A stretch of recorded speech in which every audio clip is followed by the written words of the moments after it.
So relationship meddlers. Who's all in a relationship? I'm in a situationship. Does that count? It does count. It does. Why not? Okay, I'm gonna raise my hand like this. Is it polyamorous? Am I saying it right? Polygamy? Poly one a pocket. It's the do's and the don'ts, and you should not discuss nothing. Zip it up. If they say don't say it, don't say it.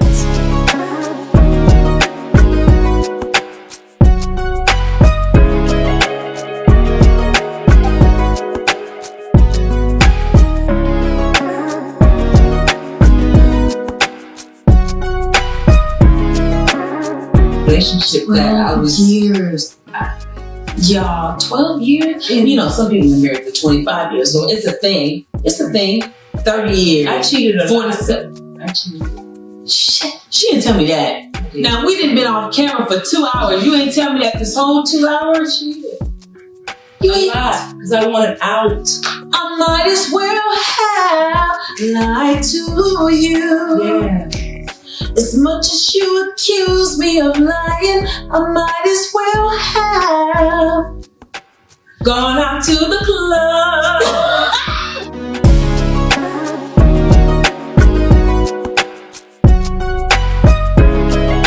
What happened at your house? I walked in on people banging in the fridge, but that's another story. Banging in the fridge? Where y'all at today? This is an episode of Pretty Smart. We're coming through with some pretty smart material for you today. Right. Have integrity to those that are not present.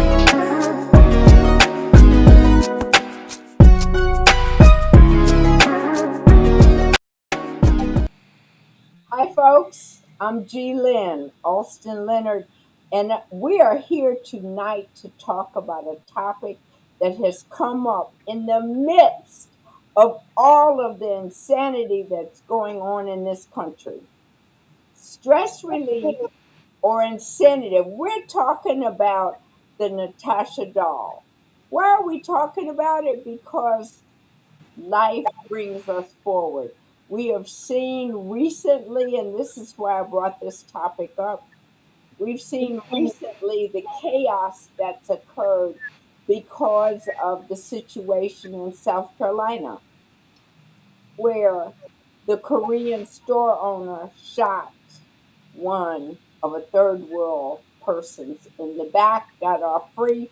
But the bottom line, we turned around and discovered that many Asians and so forth are basically using dolls to stretch, to stress, to beat up on African American dolls. What do y'all think about it? It's called the Natasha doll. It's stress relief, or is it insensitivity? I have never heard of this doll, but when you mentioned it to me, Lynn, before we started, I don't like the fact that she's black. First of all, that seems a little off to me. Why can't she be white? Wait, so I actually have never heard of these either. So what I'm getting is that it's a doll. It's a little black doll, and people stretch it for stress relief, kind of like a squishy kind of thing. Yes, it's a squishy doll. And who Asian people are using this? Say what, Natalie? Is it Asian? Are Asian people are using it? Is that what you said? Yes, this is, where in the Chinese families, social media, all of that, they are using black dolls as a means of stress relief.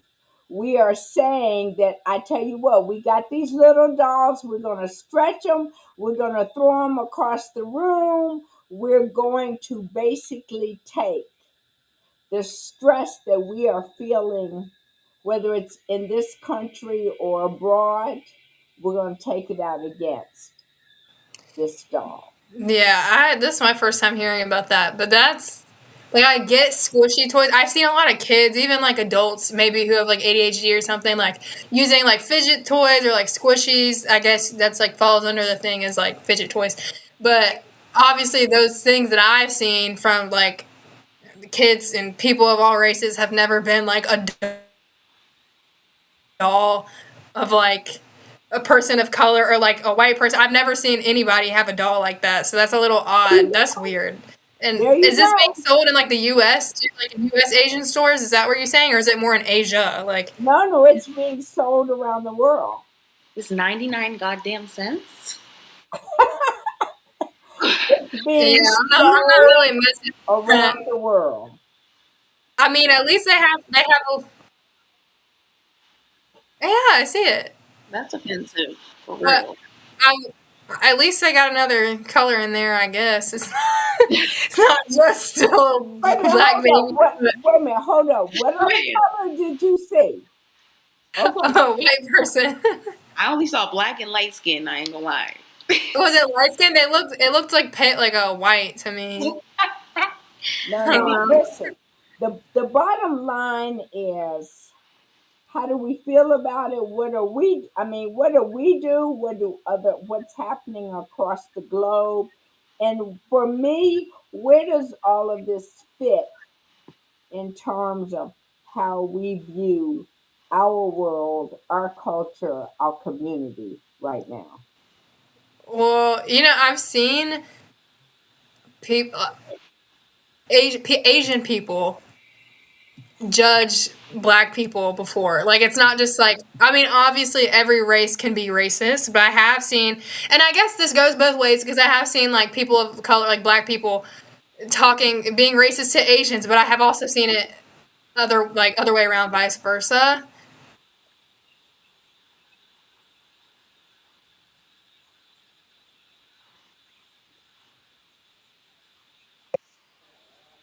Right.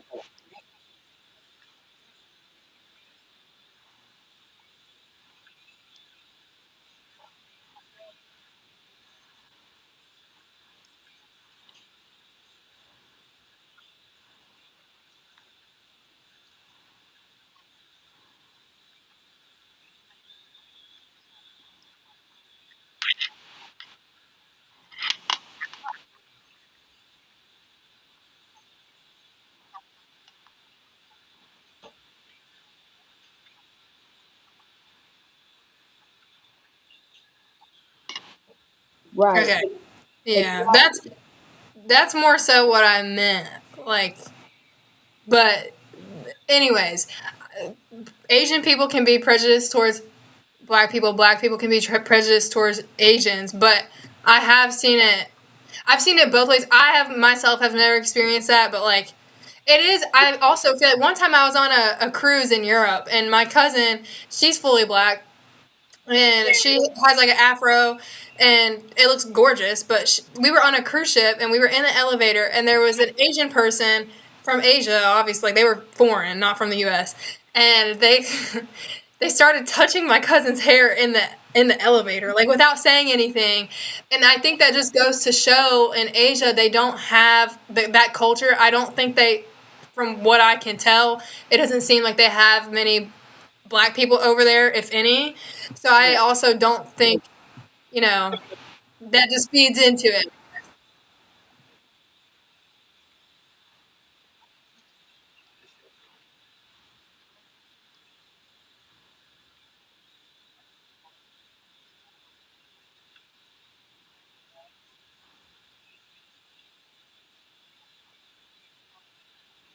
Right.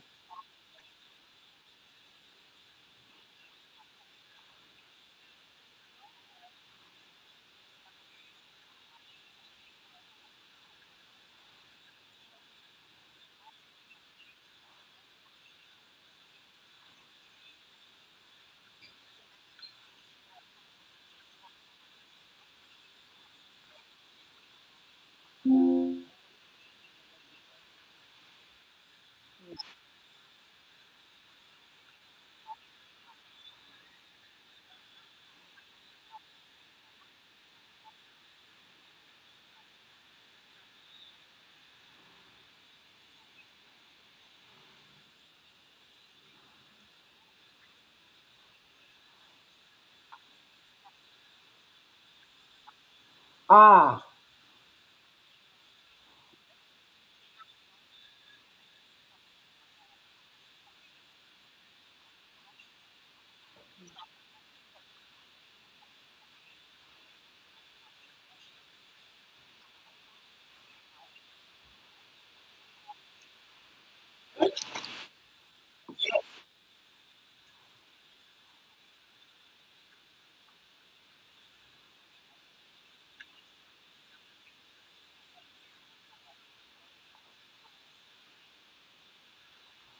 or you get, which I got most of my life. Why do you speak like white people? I said, why Mm, does it have to be white people or black people? yeah, I get that a Why lot. can't, why can't it just be English? Why can't it just be, one of the things that I found with when I looked at this was, and I asked some people, what does this say to you? And one of the things that I found that more people than not said, it feels like whether they are Asian or not, that we as African American or Black people don't have feelings. What do you all think about that? So you're saying that people are taught that we don't have feelings? Is that what you said? Yeah, that a lot of times the orientation is that because of everything that we've been through or because of whatever posture we have maintained, that we don't have feelings. So,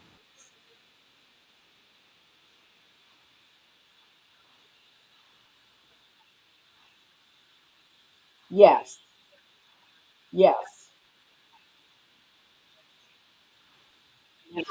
yes.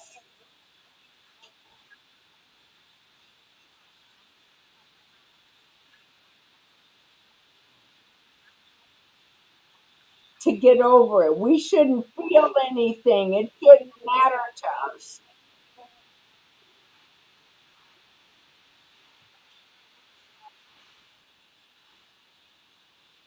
Yes. Get over it. Right. We don't have feelings.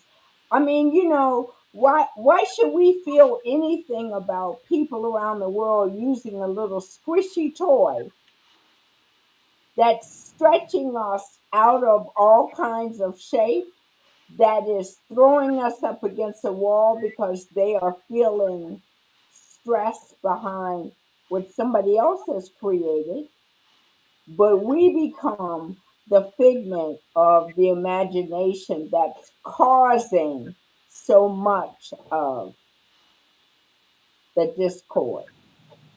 Yeah, that was a good comparison to like the Holocaust. I never really, not that I had never thought about that. Well, like the ideology in the first place, but like the Holocaust, like obviously that was terrible also, but like how people never want to forget that. Like I never really like thought about that in comparison, like slavery, like how people, especially like with The Office right now, like trying to kind of like undo history. And, like he doesn't want the Black History Museum in DC. Like he was trying to, I forget what exactly he was trying to do, unfund them or take it down, something like that. Like, I just the Holocaust was a good comparison because obviously I knew that like they didn't in the United States they want to.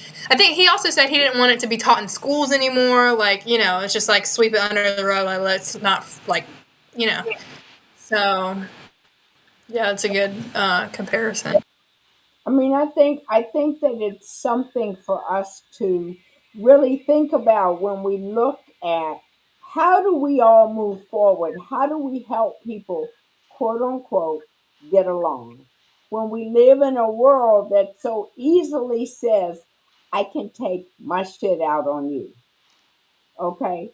And that's a Yeah. difficult place to be in.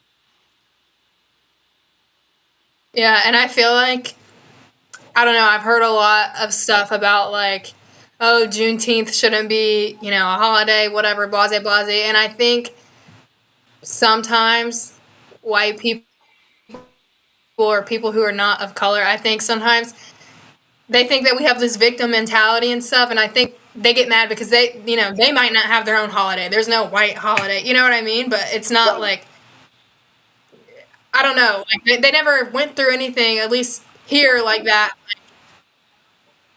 Huh?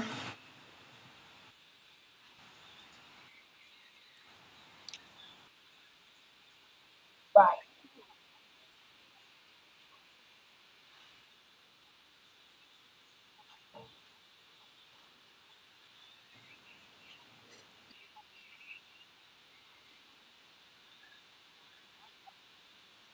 right.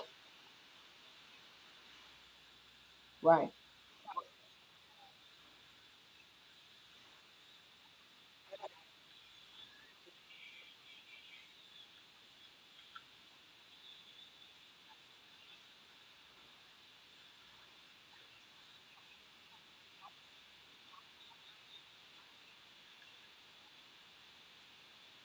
Right.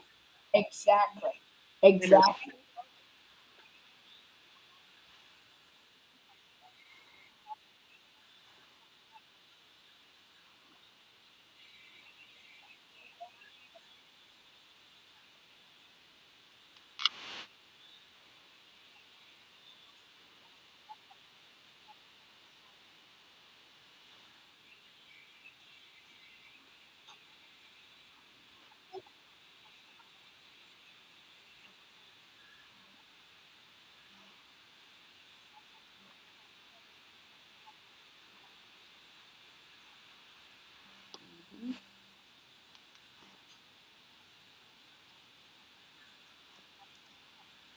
Mm.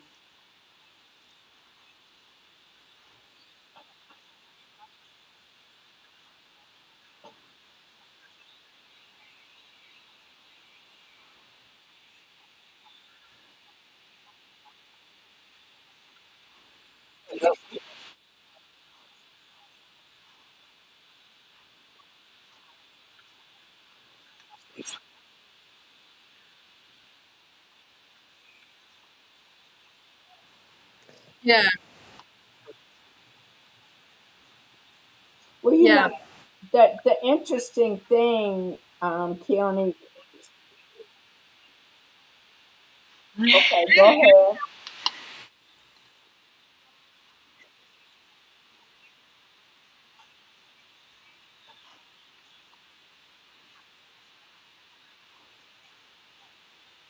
Absolutely.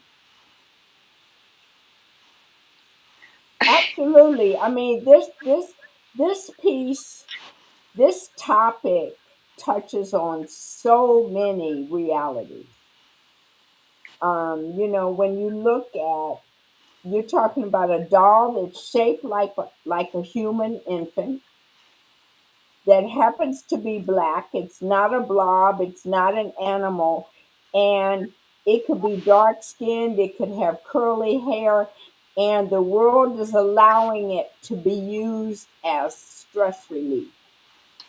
But it says so much more because it questions, it brings up the question, because the doll has been called ugly. That ties into where we as African American people have often been defined as ugly, not this or that.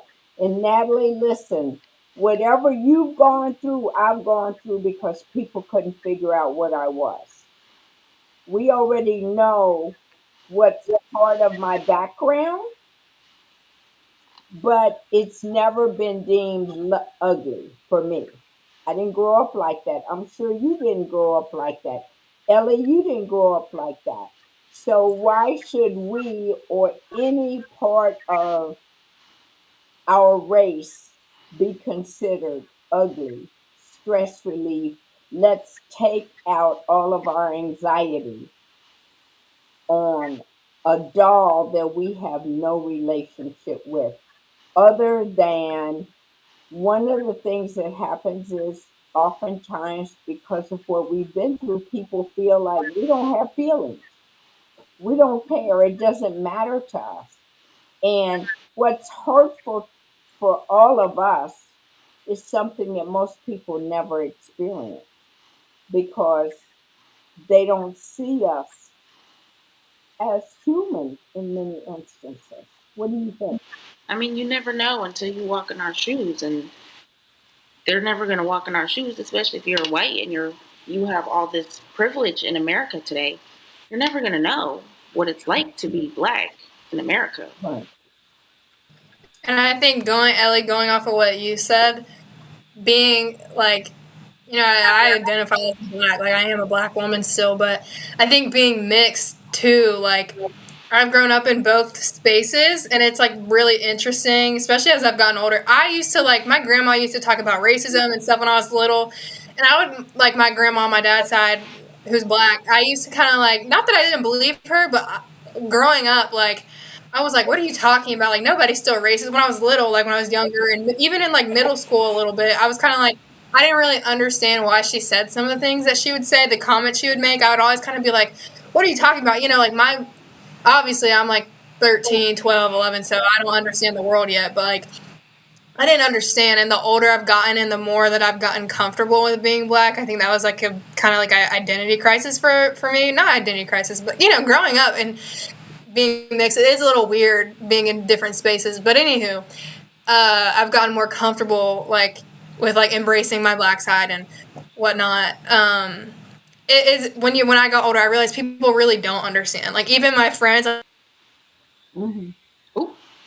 Okay, Natalie. Well, I was going to say that I can kind of relate to that because I don't know if y'all know this, but I was adopted. So my whole family is white.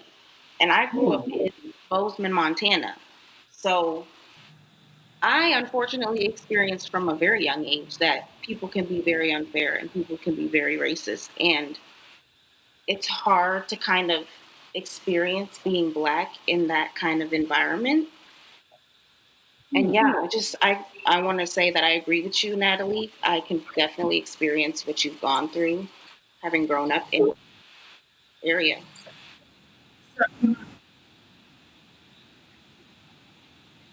I know. I was in the middle of talking, and my internet didn't go out, but everybody else scream went black, and I was like, Okay. yeah, Ellie. Anyways, I was just saying I've had conversations with my white friends just because I know they don't like they're never gonna understand, which you have to like accept. But if they're not willing to like, you know, try to understand and hear me out and like be a little bit educated on certain stuff, you know, then I wouldn't be friends with them. But you Even know, they understand or they don't fully understand, but they hear me and they understand like, you know, background and stuff that I try to like educate them a little bit more on. So yeah. Hmm. Right.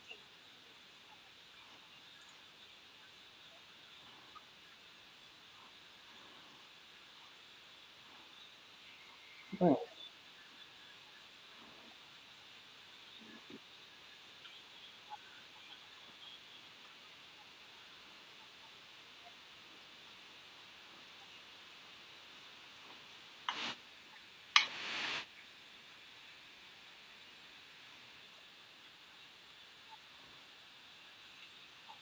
Right.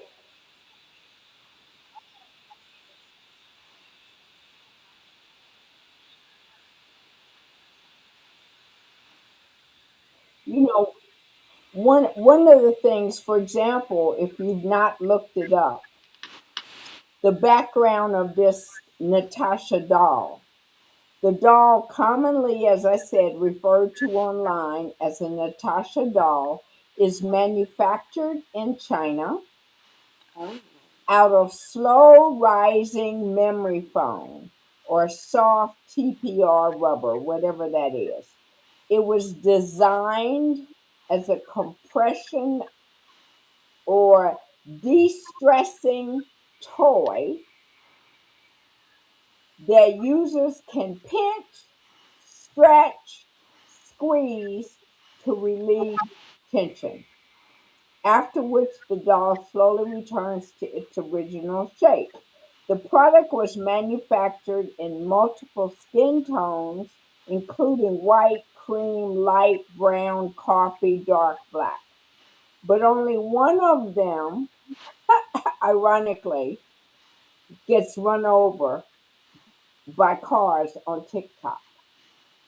My question is, why do we, or why are there so many people that find something like this doll, inviting or appropriate for them to take stress, whatever anxieties they're going through out on? Why that?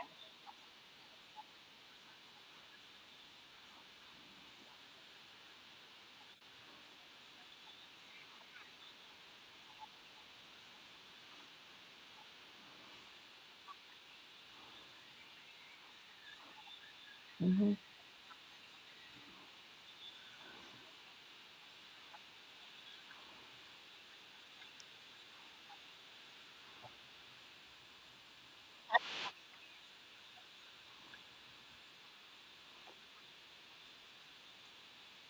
Mm.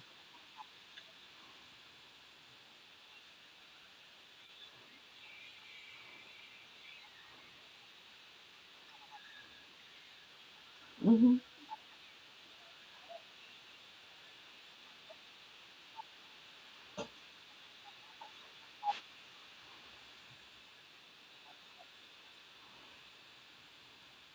I'm getting Wow. emotional, y'all.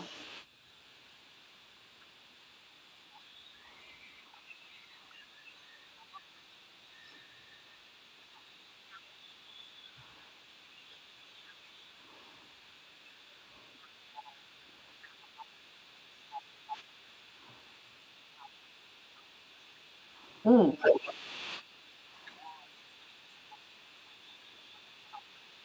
Wow.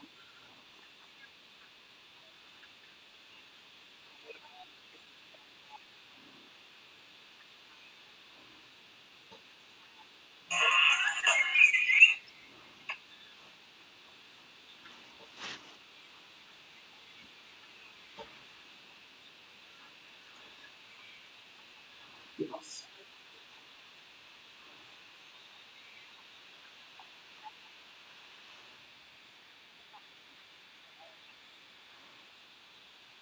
Mm.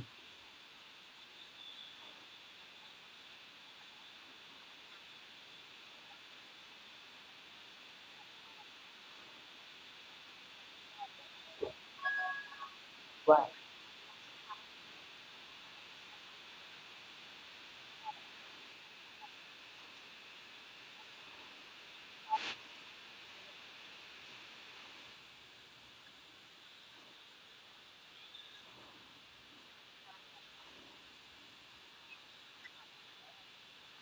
Mm-hmm.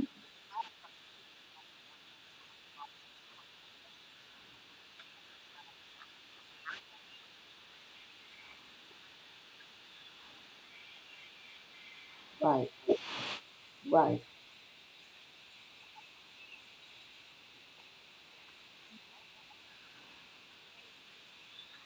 Unfortunately, Yeah, heavy on, unfortunately. Yeah, I think people obviously, like you said, they want to take it out on other people. That's a very unhealthy way to take out stress or anger, but that's just what happens sometimes. And obviously, they already don't like black people. Already have an idea of who we are in their head to them, and it's available, and so you take it out on something. So yeah, it's So, my take on it. Keone, can I share something? Keone, can I share something? I just got emotional, y'all. I was crying. I I want. didn't know if you were crying or you had like some like your eye was bugging you. No, I was crying. I get emotional every time I talk about racism. Yeah, I wanted to share this. This was a piece that I pulled from Instagram. I'm hoping everybody can hear it. If not, let me know.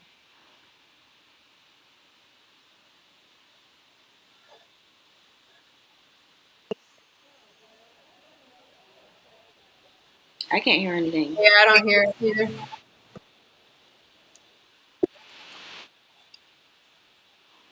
I thought I did.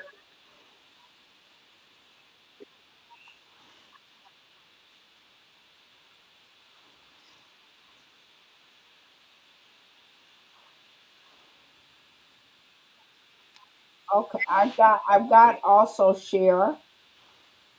I've got, oh wait, here we go. Hold on. I think I've got it. No, no, here we go.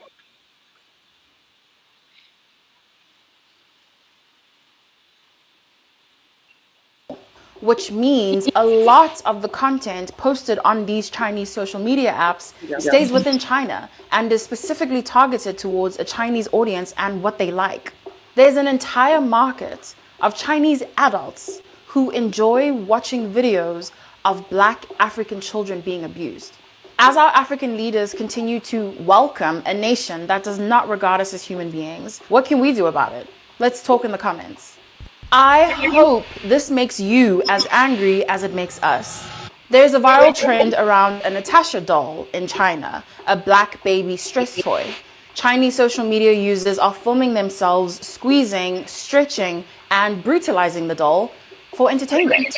When asked why the Natasha doll had to be black, one Chinese social media user responded that a white baby, for example, would be too human and people would feel bad for hurting it. The Natasha Okay, I'm done with that. Too human, to this.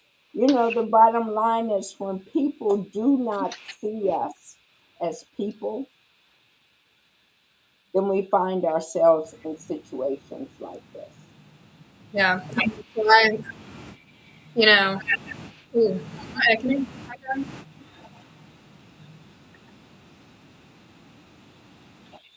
I'm sorry. Okay.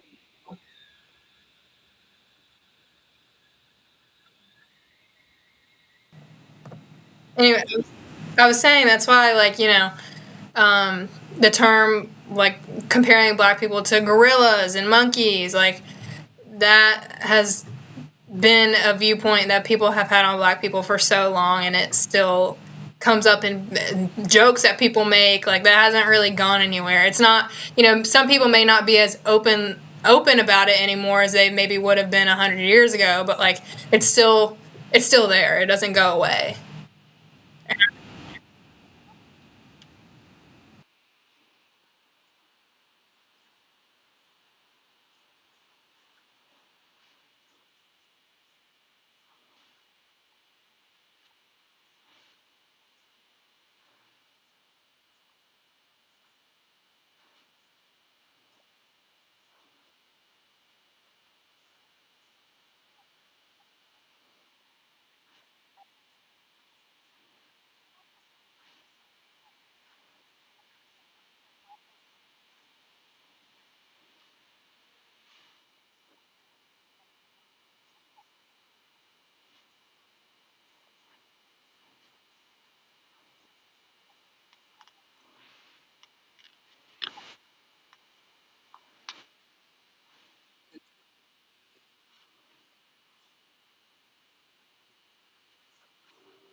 Yeah. Yeah, it's disgusting. Like, that you can hate someone. It's like hating on someone else to make yourself feel better. Like, all of that kind of stuff. And I will never understand how you hate a group of people so much to view them as non-human. Like, and I'm not trying to, like, contrast, like, Jewish people and the Holocaust compared to, like, slavery, because they're two different things and they're both awful.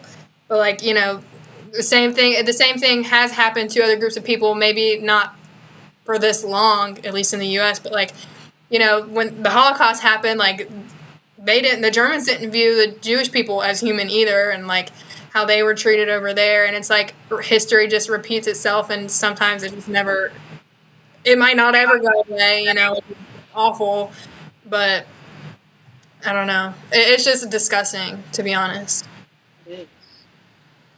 And it's just, again, like, putting other people down to make yourself feel superior, and, like, white supremacy, like, is a real thing. And again, like, this kind of goes back to when I was younger. I didn't think that. Like, I was like, what? Like, no, because being in both spaces, like, I had always, when I was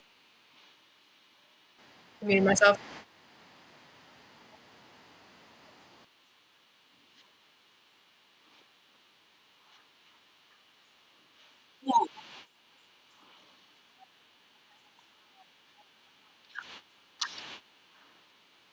Who we are.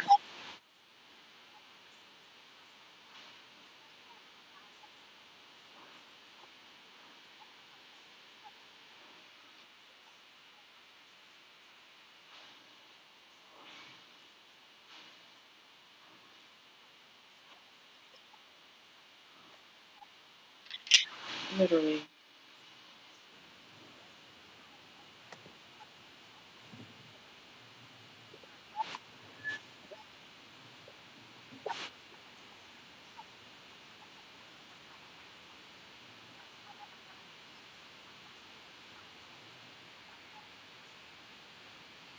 Right. It's, and you just,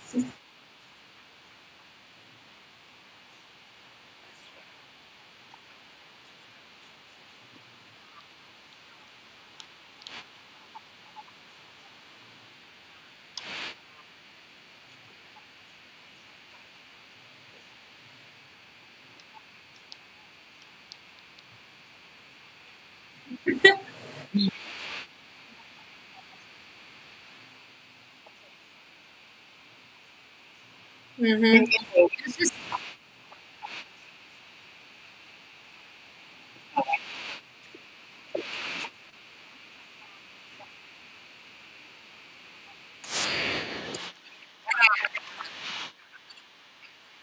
Yeah.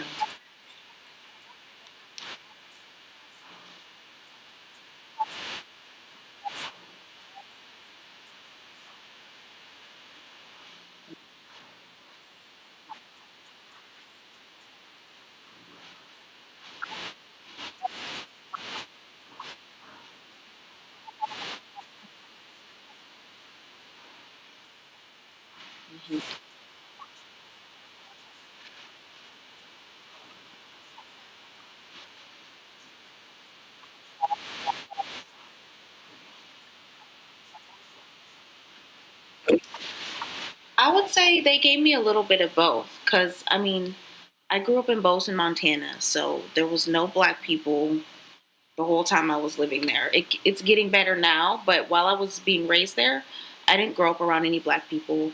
I didn't have black friends. I didn't have black relationships. I didn't learn about the black community a lot.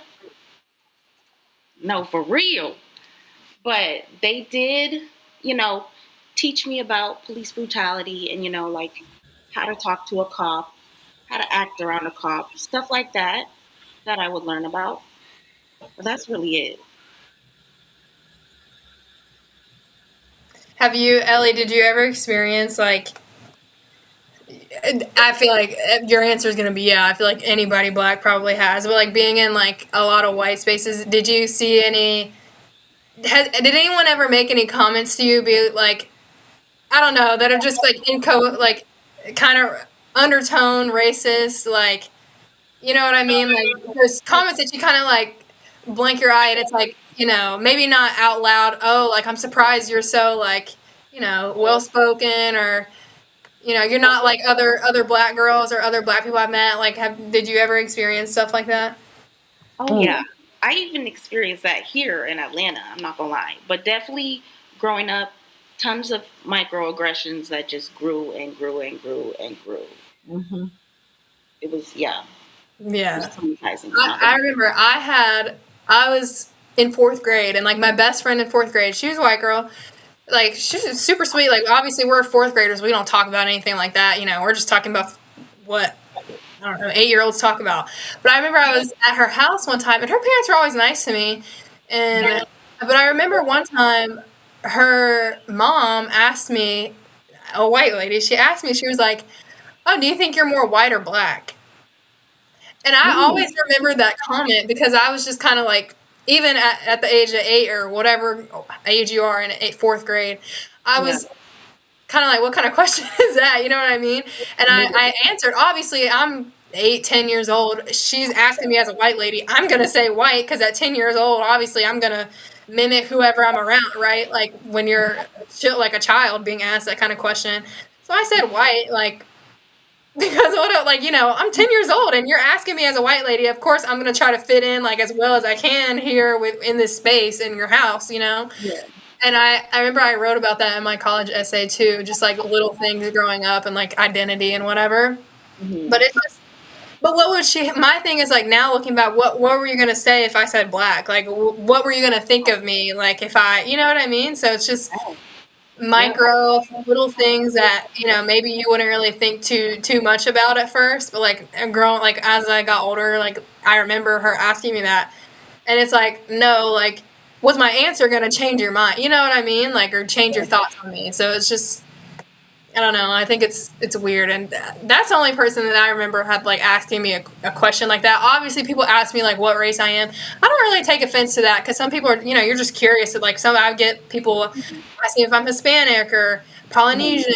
I don't get offended when people ask me. I think people are just curious. But like a question like that, looking back though, I'm like, Yeah, okay, it's a little strange for sure. You know what's interesting? I grew up, when I was in elementary school, I never realized that I was in an international school. I mean, I went to school with blacks, white, Chinese, etc. But it wasn't until I moved into a black community that I ever faced some of the animosity that I faced. What are you? You think you're this, you think you're that. And I'm like, y'all decided that, not me. And so I think that we live in a world so much that one's own perception can make or break how you view somebody, how you work with someone, how you live with someone. Yeah. And I never understood people. I didn't understand, Natalie, people asking me, "What are you?" And I'm like, huh? I you say mean, human. I'm like, huh? I don't get it. I mean, but then it was like the reality of what even we as a culture have passed on through the years in terms of what makes or break how black you are, how white you are, how Spanish you are, how, Italian you are. The Yeah. bottom line is we spend so much of our time addressing things that keep us apart as opposed to addressing and dealing with issues that bring us together. Yeah. And on the opposite end of the spectrum, when I was younger, I don't remember saying this, but my grandma, my Nana, my black grandma told me I had told my mom this one time. My mom told my Nana, and she said that, like, I had said that black girls were mean to me, like, when I was younger. And I don't really remember that. I remember I had one friend in middle school. It didn't matter. I didn't think it was because she's black, though. I remember she was kind of bullying me. But I do think, on going off of that, though, I do think it was hard for me growing up to, like, be accepted by some of the black girls that were my age. Like, I think it was kind of hard for me. Like, I feel like they never fully, like, accepted me as well. And then same with the white side. So that just kind of, but I think, and this is not like, I'm not saying this with any like hatred or like, this is just my experience, like being biracial. I think that the white people that I hung out with growing up, I think they were a little bit more open and like, they came off nicer at first, not at first, but they came off a little bit more open and accepting in a way. But along with that came some of those micro, and I think that, like, now looking back on it, I feel like maybe the girls that were like the black girls that I tried to like be friends with or like wanted to be friends with, I think that maybe they like they saw, not that they saw me as like not black, but because I had a different group of white friends and my mom's white, like that they didn't think that I maybe understood at that point like what it was like to be black, or that I wasn't like black enough. And obviously as I've like grown up, that has actually, I haven't experienced that since I was younger, and I'm pretty, as you grow up you're mature and whatever, and the more you understand about black history, and as I've grown up, the things I was talking about my Nana saying when I was younger I didn't understand, I understand now. And so now like I don't feel those things anymore. And I feel accepted by those people in my life. So it's a weird experience a little bit, but I think, again, like, yes, they were more, I feel like maybe being in white spaces, they were a little bit more accepting of me, or seemed to be, but along with that came some of those microaggressions, whereas, like, when I was finally kind of more accepted and grew older, obviously those were not a part of groups of like black spaces, so it's interesting, I guess. I mean, I think that one of the things we all have to do is remind one another not to participate in those things that add to the anxieties, the stress, the hatred, the racism that we face. For example, you will certainly not see me wear a stress relief Natasha doll. I am not about to squeeze my sister, stretch Okay. her, throw her across the room to get rid of some anxiety, okay? I could pick some other colors if I wanted to. I was just gonna say, I'll squeeze a white one, but I ain't squeezing my sister. Okay.